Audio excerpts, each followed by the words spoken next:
Bonjour, bienvenue dans ce nouvel épisode de mon podcast IMO, votre rendez-vous IMO. Je suis Baptiste Julien Blandet, journaliste à MySuite IMO. Nous sommes au salon Rent, porte de Versailles, et j'ai le plaisir d'accueillir sur notre studio Delphine Herman, directrice de l'offre et de la marque du réseau GuiHockey. Bonjour. Bonjour, merci de me recevoir.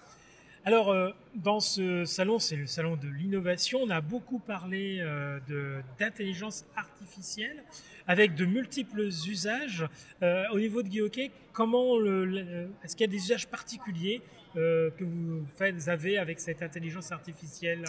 Alors oui, on a un usage très particulier de l'intelligence artificielle parce que plutôt que de prioriser l'idée de l'embarquer sur notamment de la communication, comme beaucoup ont fait, on a plutôt cherché à voir comment ça pourrait nous aider pour aller plus loin dans ce qu'on délivre en termes de formation, puisque le modèle de la franchise GuiHockey, notamment depuis 4 ans, est vraiment axé sur la formation des collaborateurs et des franchisés, en présentiel comme en distanciel.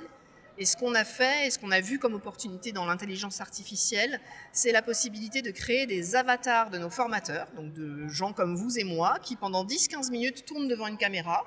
Et puis une fois que ce tournage est fait, qu'on a enregistré votre façon d'être, votre voix, votre façon de parler, on va ensuite donner des textes à la machine, qui sont des scripts de formation, très courts, pour générer des vidéos de 2 minutes maximum, qui vont se retrouver sur la plateforme d'e-learning du collaborateur et qui va lui permettre de revoir une action juste avant d'aller rencontrer un client, par exemple, se dire j'ai ce client que je vais recevoir, il va vouloir visiter ce bien, je pense que ce bien n'est pas pertinent pour lui.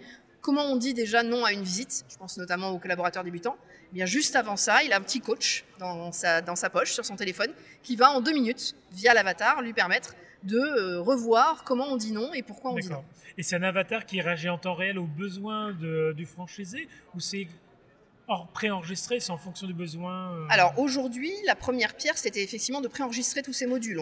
Quand on parle de ça, on a segmenté toute la formation par geste, c'est-à-dire par tout petit moment, tout petit morceau, pour ne pas faire de modules de plus de 2 minutes. Et donc l'avatar nous permet de produire en grande quantité, c'est le premier point. Et le deuxième point, c'est que ça nous permet aussi d'adapter en fonction des changements. Je pense notamment aux changements législatifs ou fiscaux. Oui.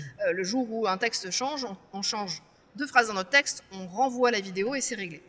En revanche, la deuxième étape, justement, c'est d'avoir un coach qui va vous répondre. Et donc, on est en train de mettre en place un moteur de recherche intelligent qui va permettre aux collaborateurs, par exemple, de poser des questions. Qu'est-ce que le déficit foncier? Et la machine va lui répondre. Aujourd'hui, la machine lui répond par écrit. Demain, la machine va lui répondre sous la forme de l'avatar, qui sera donc la personne avec qui il va pouvoir s'entraîner. Et éventuellement, quand c'est un entraînement de posture, est-ce que la posture est convaincante, pas convaincante Ça, c'est notre troisième brique. Non, mais c'est exactement le sens de l'histoire, clairement, et c'est pour ça qu'on l'a embarqué très tôt. Et on est les seuls à avoir embarqué l'IA de cette façon-là pour l'instant aujourd'hui, parce qu'on y voit vraiment un moyen d'apporter au plus près du collaborateur, au moment où il en a besoin, juste avant d'avoir une action avec le client, cette facilité de pouvoir revoir des fondamentaux parfois ou des points beaucoup plus précis et spécifiques pour des collaborateurs qui sont eux pas juniors mais plutôt seniors. Donc on est vraiment dans l'idée de rapprocher l'apprentissage du geste pour créer la compétence. Alors tout ça rentre dans un environnement, on l'a beaucoup évoqué sur MySuite, et il y a voilà, cette difficulté du marché immobilier, désespoir que ça aille mieux dans les prochains mois. On est dans une période d'entre-deux, des agents immobiliers qui doivent un peu aussi surveiller leurs finances parce que il y a moins de biens, donc il faut faire attention. Au niveau de GuiHockey, comment vous percevez la conjoncture du moment? Est-ce que vous êtes de ceux qui disent oui, c'est bon, ça repart, et un optimisme plutôt marqué, ou il y a des éléments qui laissent à penser que ça va repartir, mais prudence? Alors effectivement, on note des signaux faibles plutôt positifs depuis quelques temps. On sent qu'a priori le plus difficile est plutôt derrière nous. Maintenant, l'idée c'est pas de dire ça y est, c'est reparti, tout est formidable. Il y a quand même des agences et des agents commerciaux qui ont traversé des difficultés. Et on a un marché qui s'est contracté très très fortement, brutalement en fait. C'est la rapidité qui était compliquée à vivre. Et puis juste avant une phase qui s'était envolée, qui avait créé des vocations. Donc, ce qui est intéressant là, c'est de voir l'atterrissage. Et l'atterrissage, ce qu'on imagine, c'est qu'entre 2025 et 2026, on va revenir à un volume de transactions qui est relativement classique et normal pour le marché immobilier, entre 800 000 et 900 000 transactions dans l'ancien. Et les signaux faibles qu'on enregistre en ce moment nous font imaginer ça pour les 2 prochaines années. Donc c'est un optimisme nuancé. Oui, parce que derrière, c'est les prix en fait.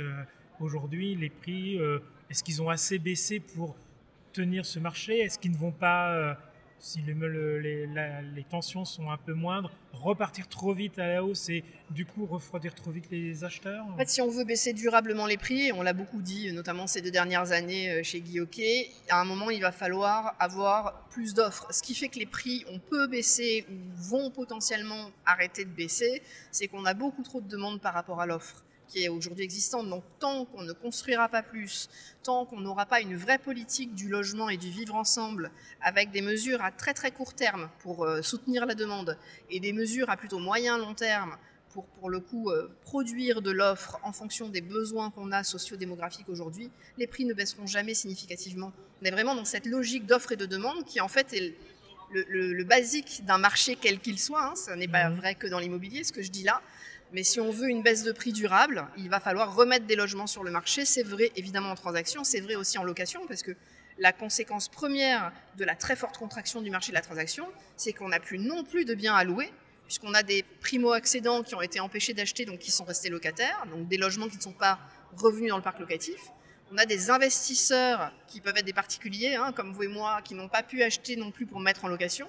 Donc on a tout un tas de biens qui avant alimentaient le marché locatif, qu'on n'a pas retrouvé sur le marché depuis 1 ou 2 ans. Donc il y a une vraie difficulté aujourd'hui pour les Français à se loger. Et si on ne relance pas la machine de l'offre, on ne trouvera aucune solution durable pour pouvoir inverser un petit peu la tendance. Et là, avec le nouveau gouvernement, le fait d'avoir un ministère de plein droit, est-ce que ces sujets-là vous semblent écoutés, entendus, et est-ce qu'il y a des esquisses de réponses qui vous paraissent satisfaisantes ou amorcer la réalité que vous pointez? Alors, un ministre de plein exercice, nombreux d'entre nous le réclamaient depuis longtemps. Donc on va dire que c'est un vrai premier signal positif. Maintenant, la question, c'est de savoir quelle est sa marge de manœuvre. D'abord au sein du gouvernement, hein, quel est son pouvoir de décision, si je puis dire, c'est le premier point.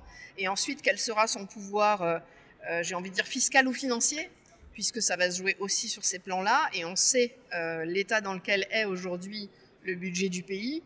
Donc il va y avoir aussi peut-être une dichotomie entre ce qu'on voudra faire et ce qu'on pourra faire. Donc l'exercice me semble assez compliqué. Maintenant, le logement, c'est encore une fois quelque chose qui ne se pense pas qu'à court terme. C'est quelque chose qui doit se penser à moyen, voire long terme. Donc un ministre du logement, c'est bien, mais un ministre du logement qui dure, si on veut des mesures à moyen long terme, c'est mieux.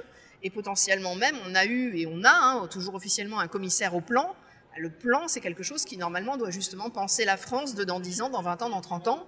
Et le logement, je le rappelle quand même, dans la pyramide de Maslow, la fameuse qu'on a toute apprise, ça fait partie des besoins fondamentaux. On a tous besoin de respirer, de boire, de manger et d'avoir un toit sur la tête.